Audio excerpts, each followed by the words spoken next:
qoftë se dëshirojmë jetë përhershme, jetë në xhenet, që Allahu xhallahu ala u mundson banorëve të xhenetit një jetë tjetër të përhershme me kënaqësi të shumta, ai që e don këtë jetë le të shfrytëzon atë që Zoti e ka jep sot, këtë jetë që e ka sot, sikur ka kërkuar Allahu te bareke ve teala.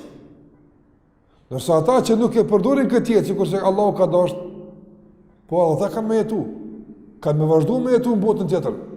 E po çfarë jetë? La yamutu fiha wala yahya.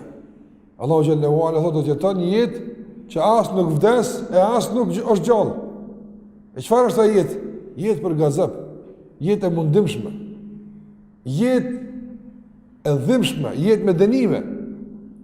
Prandaj në asë dënime do të jenë banorët e xhenemit, sa që do të kërkojnë nga kujdestari i xhenemit që ka emrin Malik. Malik, kujdestari i xhenemit është Malik, meleku që quhet Malik. Allahu xhallahu ala thot se banorët e xhenemit do thonë ja Malik. O Malik, lutë Zotin tënd që na mbyt këtu ku jemi. Kjo është jetë. Çfarë jetë është kjo? Me dënime, me mundime, me ushqim të ndyt dhe ndërsirat e banorëve të xhenemit janë vetë ushqimi i tyre, Allah na ruaj.